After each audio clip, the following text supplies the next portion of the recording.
você está querendo fazer aulas de yoga comigo aqui no canal e tem algum problema de saúde, alguma condição diferenciada e não sabe se você pode fazer yoga ou se você pode, mas tem que ter algum cuidado diferenciado, algum cuidado especial, então fique comigo até o final desse vídeo, pois nele eu vou falar as principais condições físicas, mentais e emocionais que podem aí pedir um cuidado especial ou até mesmo pedir que alguém faça uma aula de yoga. Então acompanhe esse vídeo até o final. Vamos comigo!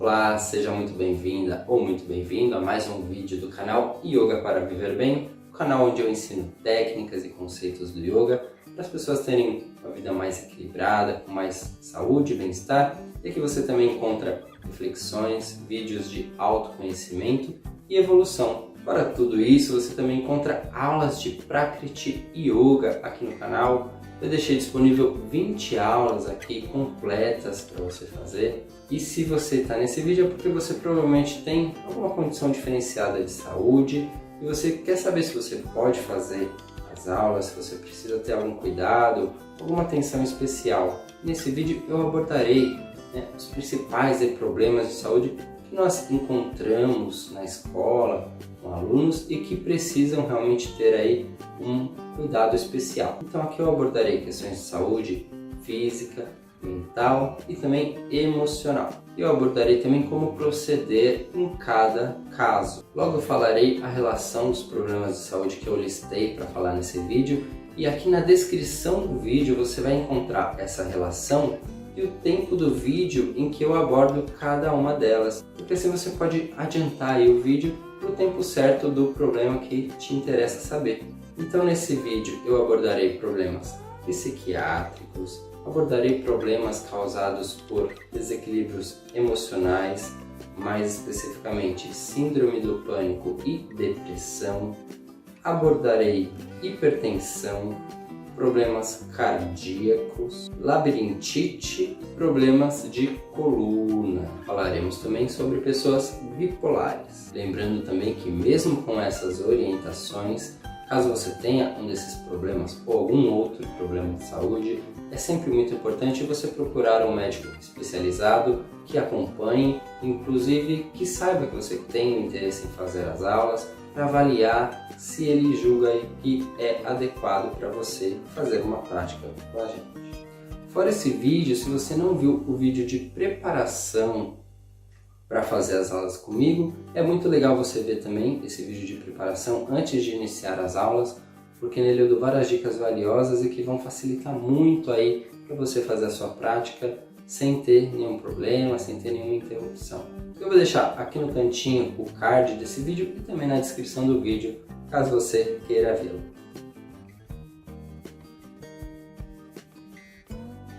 Então vamos lá. Problemas psiquiátricos. Pessoas com esquizofrenia ou com outros transtornos que sejam parecidos com esquizofrenia não devem fazer aulas de yoga em vídeo. As nossas aulas elas vão muito além de uma prática puramente física. Nós trabalhamos muito o fluxo de energia do corpo, nós trabalhamos mentalizações, meditação e tudo isso pode desencadear aí algum distúrbio de quem tem esquizofrenia ou trazer aí algum quadro que prejudique essa pessoa. Então, se for o seu caso e você quiser muito fazer aulas de yoga, recomendo que seja apenas presencial, com um mestre de yoga, não só com um professor, mas com um mestre que tenha muita experiência ou com um professor que tenha muita experiência e que saiba lidar com esse tipo de questão e junto, claro, do acompanhamento de um psiquiatra que libere você para fazer essa prática.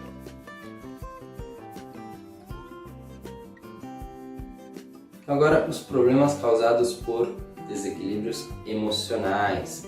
No caso vou falar da síndrome do pânico e da depressão. Muitos casos desses são tratados até por psiquiatras. É muito comum pessoas procurarem psiquiatras para tratar esses tipos de distúrbios. Não só psiquiatras, mas também psicólogos.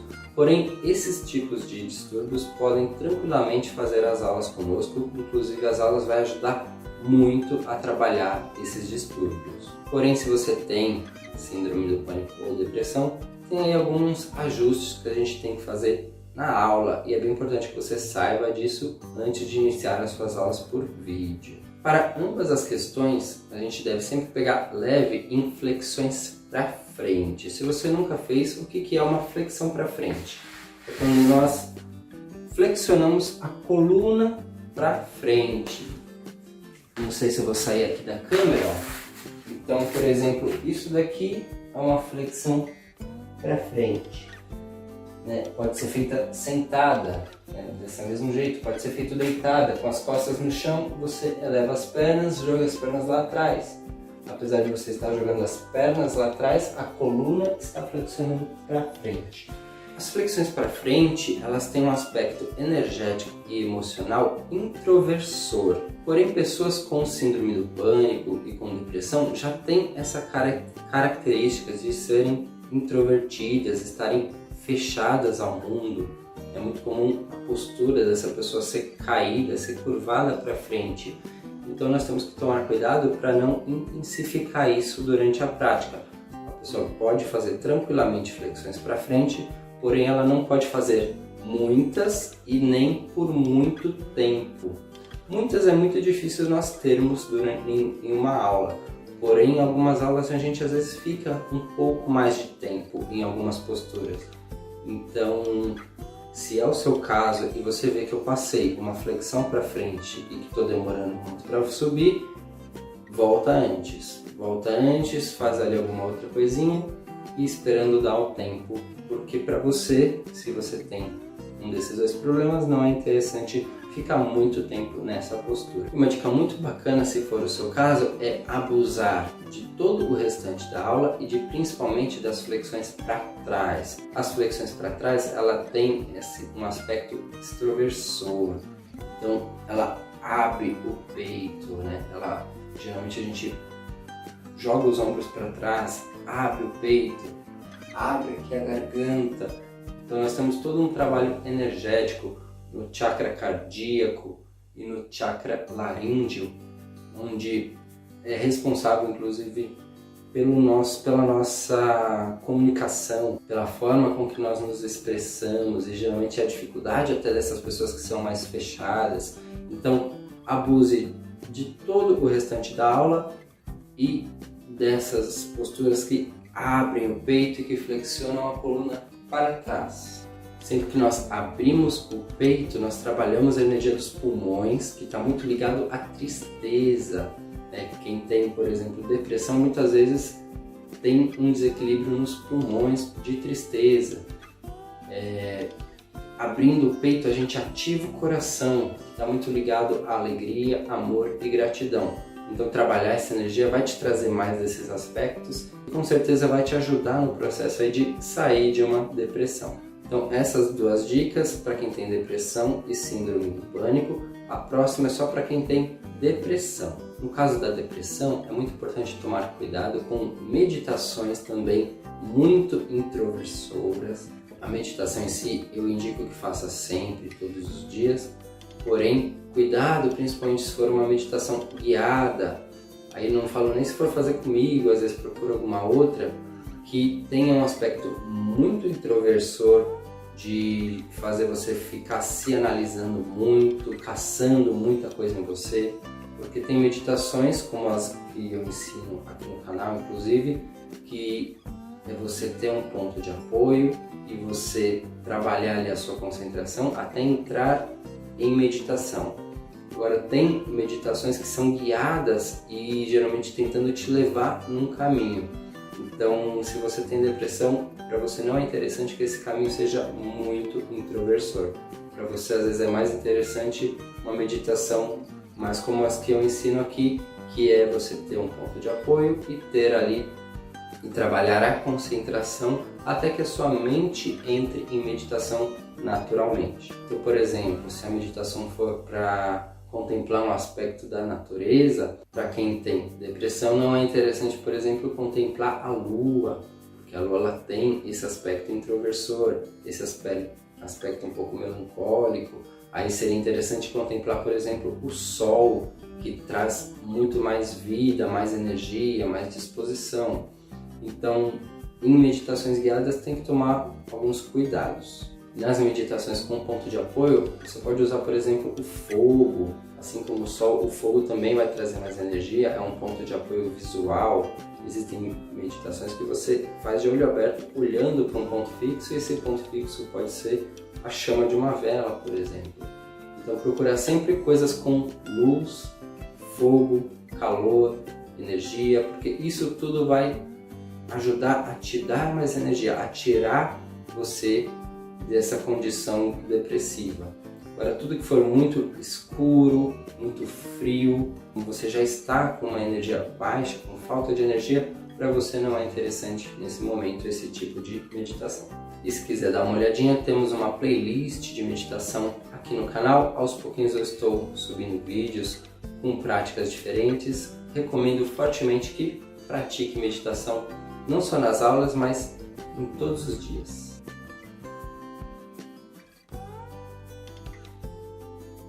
Pessoas bipolares que têm aí muita alteração de humor, com muita frequência ou muita facilidade, elas têm que tomar cuidado com contrações musculares muito fortes e principalmente muito concentradas na região abdominal. Então, acho que até tem uma outra aula que eu peço para fazer uma contração bem forte, contrair toda a musculatura do corpo, por exemplo. Para essa pessoa não é interessante fazer, então se é o seu caso, se você tem essas alterações de humor, você está feliz e do nada fica muita raiva, geralmente inclusive é a raiva que desencadeia isso, então para você não é interessante fazer contrações musculares muito fortes e muito longas, por exemplo, tem alguns exercícios, algumas aulas eu realmente dei, exercício de ficar com a perna suspensa, você deitado no chão, perna suspensa. Isso exige bastante força aqui do abdômen para manter as pernas. Então, se for o seu caso, para você não é interessante ficar ali todo o período que eu passei. Fica ali uns 30 segundinhos e baixa e espera eu terminar o exercício, porque para você não é bacana mesmo. Às vezes a prancha, né, aquele que nós apoiamos as mãos no chão e ficamos suspenso, aquele lá ele exige também bastante aqui do core, e para você que é bipolar não é interessante fazer nesse momento. Primeiro tem que tratar essa bipolaridade e aí depois você consegue fazer esses exercícios com uma contração muscular maior.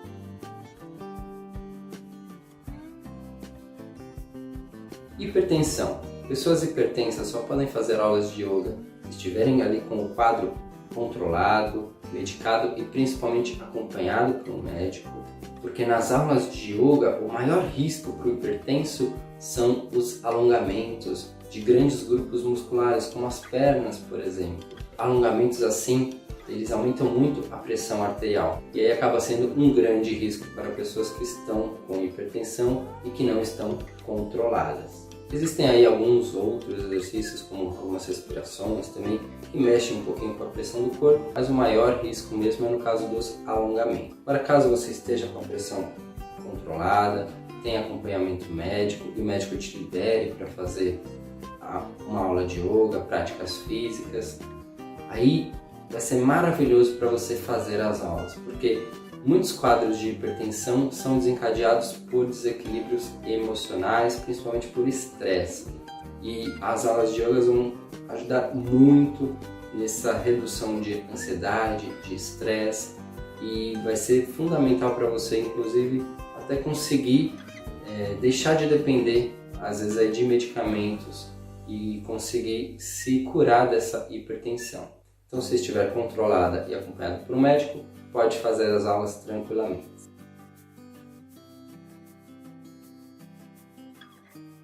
Problemas cardíacos. Pessoas com problemas cardíacos devem tomar cuidado com exercícios com muito movimento, principalmente. Então, às vezes se deparar com um exercício no yoga que pareça com um exercício aeróbico, por exemplo, nós temos às vezes algumas respirações que nós fazemos com movimento e às vezes é passando de um exercício para outro, né? de uma postura física para outra.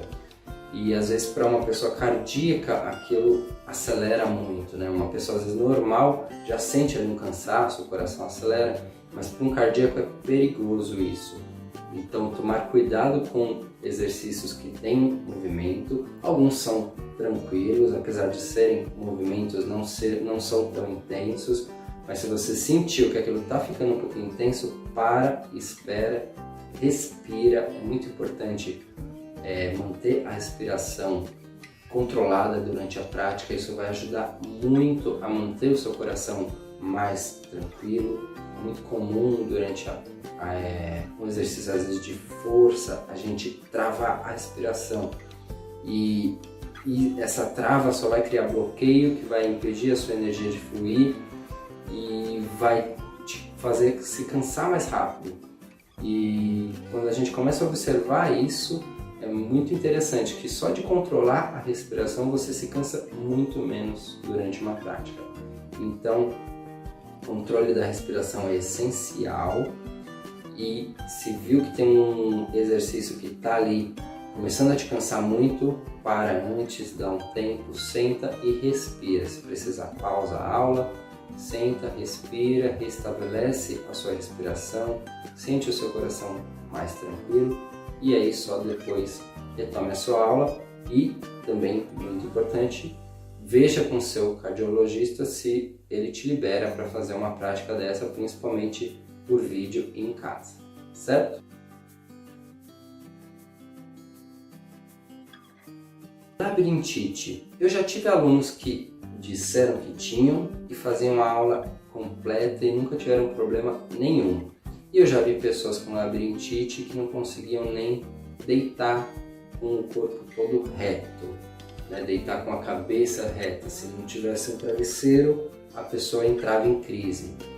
Então, na verdade, você tem que entender aí qual é o tamanho da sua labirintite, porque eu, honestamente, não sei se tem diferentes níveis ou se a pessoa achou que tinha, me falou que tinha e não tinha, mas eu sei que pessoas que têm e que atacam, geralmente essas pessoas elas nem conseguem fazer uma aula de yoga, nem começar, porque qualquer movimento que eu peça para descer a cabeça, às vezes para girar o corpo, vai atacar a labirintite, e quem tem labirintite sabe que se atacar, a pessoa vai para o chão e não levanta sozinha. Mais uma vez, muito importante um acompanhamento médico. Se você já ouviu falar que tem e não tem quadro nenhum, não costuma passar mal com nada, aí você pode ver, fazer um teste, mas sempre com alguém junto, porque se você precisar ser socorrido, você vai ter que ter alguém perto, porque, como eu falei, se ela atacar, geralmente a pessoa vê tudo rodar e não consegue sair do lugar. Então, se você tem, infelizmente, provavelmente você não vai nem conseguir fazer a aula. Agora, se já disseram para você que você tem, você já teve aí uma tonturinha, uma coisa, mas no geral não ataca, no seu dia a dia não ataca, aí você pode fazer esse teste, mas é importante ter aí um acompanhamento médico e importante ter alguma pessoa com você no momento da aula, para caso acontecer você esteja ali assistida por alguém.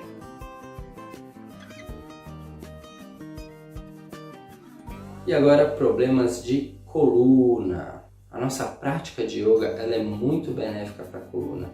Porém, se você já tem um problema de coluna, aí você tem que tomar alguns cuidados para não agravar esse problema. Porém, indo com calma, muitas pessoas até se curam de alguns problemas de coluna. Então vamos entender os que a gente mais vê aí na escola e que tem que ter um cuidado um pouquinho maior. Existem vários problemas aí de coluna, tem pessoas que têm e nem sabem, tem pessoas que dizem que têm e que não sentem nada. Porém, os problemas mais frequentes são as famosas hérnias de disco, e com elas a gente tem que tomar sim um cuidado maior. Geralmente essas hérnias são na região lombar ou aqui na cervical. Claro, gente, isso eu estou falando geralmente. Hérnia pode dar em qualquer disco aí da coluna, porém é muito mais comum a gente ver na região lombar e cervical. E aí o que pessoas com esses problemas mais têm que tomar cuidado é com flexões para frente e para trás. No yoga nós movimentamos a coluna em todas as direções. Nós fazemos flexões para frente, para trás, laterais, aí no caso para os dois lados, e torções, onde nós torcemos, né, nós giramos a coluna, torcendo o tronco. Então nós trabalhamos a coluna em todas as direções. Geralmente a hérnia de disco ela é ou na parte frontal do disco ou na parte de trás do disco.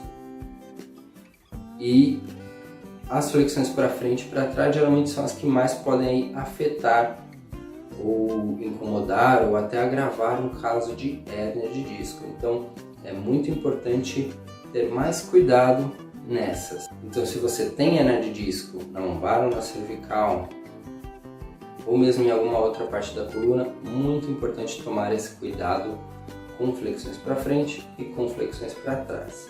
Vou demonstrar. Então, no caso, um exemplo de flexão para frente é essa daqui. Você vai procurar ir com calma, deixar o corpo mais solto, do que tentar forçar muito, né? Tentar segurar, puxar pelos decimais, principalmente no início. Então, a prática ela vai ajudar porque quando a gente vai praticando, a gente começa a alongar a nossa coluna durante as práticas, a gente começa a abrir mais os discos, a distanciar um disco do outro, o que vai aliviar a hérnia.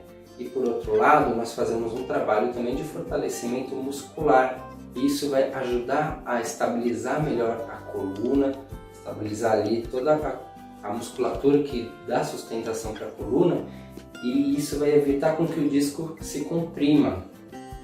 Durante o dia mesmo, a pressão atmosférica faz com que os discos vão se comprimindo. Porém, se você fizer esse trabalho de alongamento e ao mesmo tempo fortalecer para que ela comprima cada vez menos, isso vai aliviar a hérnia. Eu já vi pessoas que tinham hérnia de disco e que depois de um tempo de prática já estavam conseguindo fazer praticamente tudo e não tinham mais dor. Já vi pessoas com dores crônicas de hérnia de disco, depois de um tempo de prática não terem mais dor e conseguir, não só no dia a dia, mas também fazer a prática normalmente. Mas no começo é muito importante ter cuidado, porque a sua coluna já está comprimida, não está fortalecida, e se você ainda forçar, você só vai machucar muito mais. Então, para frente, vá com calma, evite fazer também flexões para frente muito extensas, por muito tempo. Viu que eu estou demorando ali numa aula para pedir para voltar? Volta antes. Se viu e doeu, deu aquela fisgada, volta com calma e dá um tempo, não faz, não tem problema nenhum, e aos pouquinhos. E aí, a flexão para trás, eu não vou ficar em pé, senão eu vou sair do vídeo, mas eu vou mostrar aqui. Flexões para trás são as que a gente faz isso daqui com o corpo. Quem tem principalmente aqui na lombar, vai tomar cuidado para não jogar os quadris muito lá na frente. É muito comum a gente ver as pessoas descerem assim, na flexão para trás. E o mais correto, o ideal, é a pessoa começar de cima para baixo. Então, primeiro solta bem a cabeça, o pescoço, abre o peito, projeta os ombros para trás, abrindo aqui e flexionando a região torácica. E aí, só depois que vai fazer o restante. Então, se você tem hérnia de disco na lombar, muito importante, você vai evitar jogar os quadris tanto para frente, e essencial para todo mundo, mas principalmente se você tem problema na lombar, é contrair bem os glúteos. Quando você contrai bem a musculatura dos glúteos, você isola bastante e protege a região aqui lombar. Então, flexionar para trás, contração bem forte dos glúteos, e começa de cima para baixo e não precisa descer muito, vai aos pouquinhos. O mais importante é fazer isso aqui, ó. Não precisa e tanto. Principalmente se você está começando e se sentiu que vai doer, que está quase fisgando ou se fisgar, volta e dá um tempo. Agora um pouquinho mais focado na cervical, se você tem aqui na cervical, a não ser que doa, pode fazer, porque aqui é mais soltar o corpo, então não está fazendo tanta força. Agora tem que tomar cuidado com algumas em que nós comprimimos a cervical contra o chão. Então, no final de toda a aula, nós fazemos a invertida sobre os ombros ou sobre a cabeça. A sobre os ombros, eu vou colocar uma foto minha fazendo aqui no vídeo para você ver como que é. E repare que nela, a cervical, né, o pescoço, a cabeça fica sendo pressionada aí no chão. E o pescoço fica bem pressionado, né? De lado, você vai ver que ele faz muito isso daqui. Quem tem hérnia na cervical tem que tomar cuidado com isso, independente se for na frente ou atrás, porque sempre que você faz muito isso, você tem que compensar depois. E aí tem um outro exercício que a gente faz para compensar, que é o peixe. E aí, independente de onde é a hérnia, se é na frente ou atrás, você vai acabar pegando ela ou na ida ou na volta, né? Ou na invertida ou na compensação. Então, se tem hérnia na cervical, vá com muito cuidado. Eu recomendo que nem faça a invertida sobre os ombros, apenas suba as pernas e segure as pernas sem tirar os quadris do chão, inicialmente. E já vi aluno que tinha e que no começo sentia dor e que foi praticando e depois conseguia fazer. Mas como eu falei, não se arrisque, principalmente no começo, faça pelo menos aí 2, 3 meses de prática para depois começar a tentar uma coisinha ou outra e sempre com acompanhamento médico. É muito importante porque o médico ele vai avaliando como que está aí, se você está realmente progredindo, conseguindo evoluir e aliviando, né, essa hérnia de disco. E também essencial para quem tem hérnia na cervical, nunca apoiar a cabeça no chão, principalmente colocar o peso do corpo na cabeça, o peso do corpo na cabeça, apoiando ela no chão. Vou colocar aqui um outro exemplo que é a invertida sobre a cabeça, que é onde a gente apoia a cabeça no chão e sobe o corpo todo. Então você não vai fazer nem esse e nem nenhum outro tipo de exercício que eu dê que tenha que apoiar a cabeça e soltar o peso do corpo na cabeça. Tá bom? Esse é essencial que você não faça, porque você vai ter a cervical, ela é uma região pequena, a musculatura daqui da nuca é pequena, nós não temos essa musculatura naturalmente forte, então no yoga a gente fortalece bastante ela, fazendo aí os exercícios, porém leva um tempo para isso acontecer e você vai ter ali o peso todo do seu corpo comprimindo uma região muito delicada. Então, hérnia na cervical, não faça nenhum exercício em que você apoie o peso do corpo sobre a cabeça. Se você está gostando das dicas, pare só um minutinho e clica aí no gostei. Isso ajuda no crescimento do canal e também a levar esse conteúdo para mais pessoas. E se você ainda não é inscrito no canal, inscreva-se e ative o sininho, pois assim você receberá as notificações dos próximos vídeos que eu subir para o canal. Vamos voltar aqui às colunas. Vou falar um pouquinho sobre a escoliose. É muito comum pessoas com um pouquinho de escoliose, algumas com mais. Escoliose é quando a coluna, né, se a pessoa estiver reta, a coluna da pessoa faz um S. Esse problema é muito comum, a gente vê nas pessoas. Só que é muito difícil a gente ver pessoas que têm um nível tão grande que não consiga fazer ou que sinta muita dor, sinta incômodo durante a aula. E as práticas de yoga vão ajudar muito a ir corrigindo e alinhando cada vez mais a coluna dessa pessoa. Então, escoliose não tem, pelo menos da nossa parte, uma contraindicação. Reforço mais uma vez, é muito importante ter aí sim o aval de um médico, de um ortopedista que acompanhe aí o seu quadro. Porém, na nossa experiência não tem problema nenhum e não é comum pessoas não conseguirem fazer exercícios na nossa aula por terem escoliose.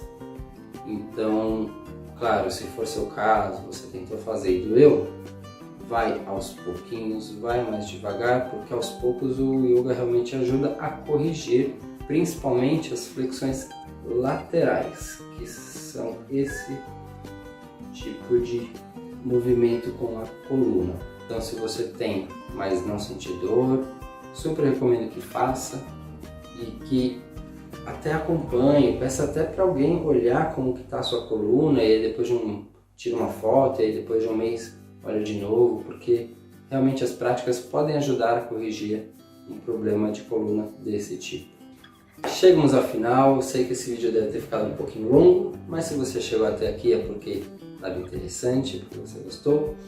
Fora esse vídeo, se você não viu o vídeo de preparação para fazer as aulas comigo, é muito legal você ver também esse vídeo de preparação antes de iniciar as aulas, porque nele eu dou várias dicas valiosas e que vão facilitar muito aí para você fazer a sua prática sem ter nenhum problema, sem ter nenhuma interrupção. Eu vou deixar aqui no cantinho o card desse vídeo e também na descrição do vídeo, caso você queira vê-lo. E esse foi o vídeo de hoje, espero que você tenha gostado, espero que tenha aí esclarecido muito mais as suas dúvidas. E caso você ainda tenha alguma dúvida, deixe um comentário aqui abaixo do vídeo, ou com dúvida, ou com alguma recomendação, ou se quiser deixar um depoimento, fique à vontade. Agora, tudo que for dúvida, eu vou responder. Posso responder aqui no comentário. Se eu ver que é algo que é muito importante eu falar e esqueci, eu faço outro vídeo e posto. Então fique à vontade para comentar e para tirar as suas dúvidas que eu responderei. E se você encontrou aí a sua condição e entendeu o que você direitinho que você tem que fazer na sua prática, só lhe resta fazer uma ótima aula. Então, uma ótima aula para você e nos vemos no próximo vídeo. Prakriti!